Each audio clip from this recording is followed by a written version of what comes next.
이제 87번으로 갑니다. 87번을 보세요. 일단 A를 한번 보면 이 A가 앞에는 형용사죠, 그죠? 그 다음 요거 ly 붙였으니까 요거는 뭐로 보자? 부사로 봐야 되겠지? 항상 이 형용사하고 부사가 나오면 앞에 또는 뒤에 어떤 요소가 있는 게 되게 중요하다. 왜냐면 지금 같은 경우에 보면 이 are 얘가 힌트야.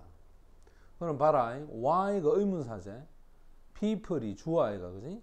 그다음에 are 이게 지금 비동사란 말이야. 그러면 생각해보자. 자, 주어 다음에 동사가 왔어. 근데 이게 상태를 나타내주는 동사인지 또는 동작을 나타내주는 동사인지, 만약 상태 같으면 그 뒤에는 형용사가 와야 될 거고, 동작을 나타내주는 동사는 부사가 와야 될까, 아이가? 맞나? 그럼 지금 이 형태는 봐라. Why people are 다음에 당연히 sensitive, 이거는 형용사가 와야 되겠지. 민감한, 그지? 상태니까. 그 다음 하나는 what이고 하나는 whatever야. 무슨 차이가 있을까? ever가 있느냐 없느냐 이 차이점 아이가? 그러면 ever는 무슨 역할을 하지? ever는 우리가 알고 있는 관계대명사 중에 복합관계대명사라는 게 있지. 이 복합관계대명사에서 ever는 이제 두 가지로 우리가 해석해야 돼. 자, 첫 번째, any의 의미가 있어서 anything, anyone. 그러니까 어떤 뭐뭐라는 의미, 어떤 것, 그지? 일지라도. 두 번째는 whatever 할 때 no matter what이라고 해서 무엇이든지 간에 라는 요거를 줄인 것. 됐어? 이 두 가지로 우리가 봐야 돼. 그러면 what은 뭐냐? what은 뭐 하는 것, 관계대명사로만 쓰이니까, 그지? 요렇게 보면 돼. 자, 그럼 이제 여기서 한번 보세요. 우리가 가지는 discomfort란 말은 불편함. 자, 우리가 가지는 이 불편함의 cause, 원인이 무엇이든지 간에 해서 여기에 주절이 옵니다. Most of us가 주절이야. 이게 주절이거든. 그지? Have to train이라고 이게 동사고, 그 다음 ourselves 이게 목적어가 이런 식으로. 그러면 당연히 얘는 뭐겠노? 부사절을 이끄는 양보적 의미가 돼야 되겠지. 무엇이든지 간에 이런 뜻이니까. 봐라, 우리가 가지는 불편함의 원인이 무엇이든지 간에 우리 대부분은 우리 자신을 훈련시켜야 한다. 이렇게 되겠지, 그지? 그러면 이 1번이 아니라 2번에 no matter what에 가깝겠지. 맞나? 그래서 것, 이거는 좀 말이 안 맞죠, 그죠? 따라서 정답은 whatever가 되는 게 맞다. 그 다음 두 번째 이제 C로 한번 가보자. 자, C는 lead A, 그 다음에 to라고 할 때는 그 뒤에 동사가 옵니다. 그런데 한번 보세요. practice 하면 능동이고 be practiced 하면 이건 수동이야. 되니? 그러면 앞에서 우리가 능동은 그 뒤에 목적어, 수동은 목적어 오면 안 된다 했으니까, 자, 묶어봅니다. 여기서 요까지를 묶어서 얘를 목적으로 봐야 돼. 맞지? 파괴적이면서도 또는 이런 변화적인 어떤 행동들을 practice라고 하는 것은 이제 훈련, 연습시킨다는 뜻이니까 당연히 요 뒤에 목적어가 여기에 이렇게 있다 이 말이야. 대체 목적어가 존재하면 수동태는 안 되지, 그지? 따라서 앞에 것이 정답이 됩니다. 자, 이제 88번으로 한번 가봅시다. 우선 88번은 앞에서 우리 했던 공부와 똑같아. 여기서 하나는 what이고 하나는 that이니까 일단 선행사가 있는지 없는지 확인하자. They begin이야. 그들은 시작합니다. 믿기를, 이거 동사제. 그럼 선행사는 없습니다. 그 다음 그들이 saying 말하다, 동사제, 목적어가 없습니다. 됐나? 그러면 선행사도 없고 목적어도 없으면 것, 관계대명사, 맞지? 그럼 그들이 뭐 하는 것, 말하는 것. 됐어? 그들이 말하는 것을 믿기 시작한다. 이렇게 되는 거겠죠.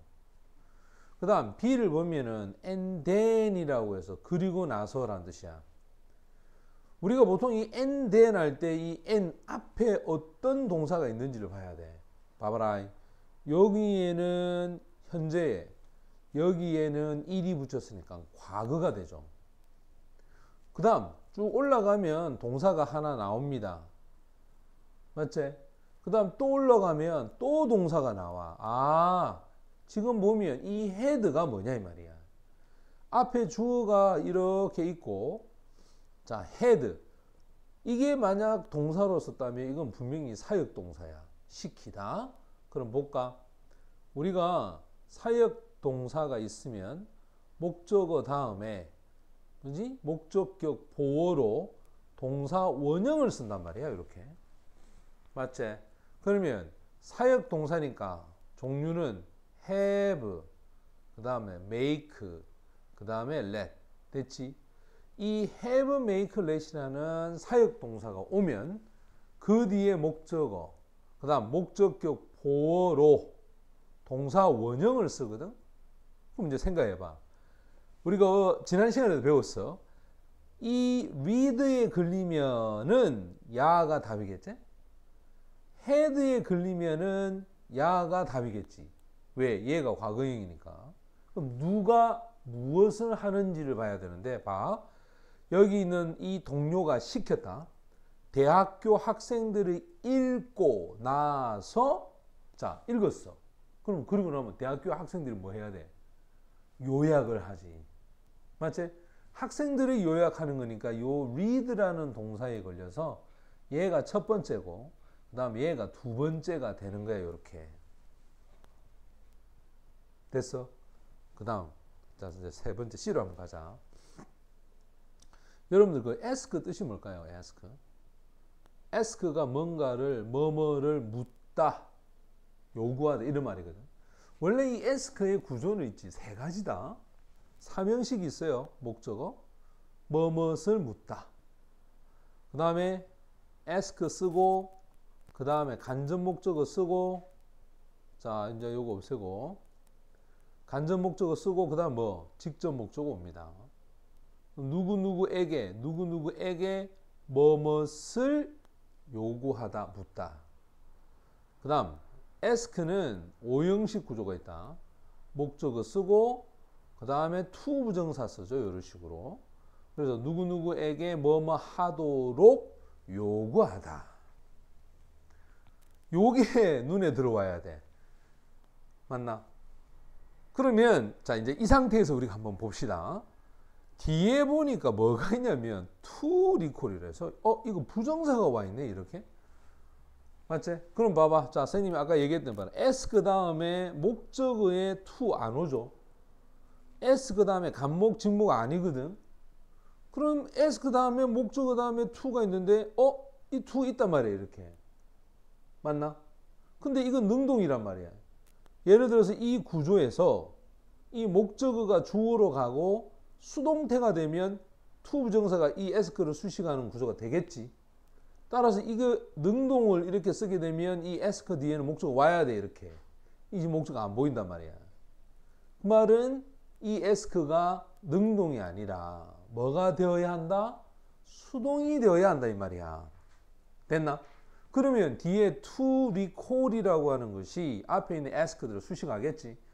What they had read 이렇게 해서 그 다음에 당연히 얘가 주어고 remember 얘가 동사고, 그지? description 여기 잘려서 얘가 목적 안 되겠어. 이렇게. 됐지? 그럼 이 구조가 어떻게 만들어진지 알겠지, 그지?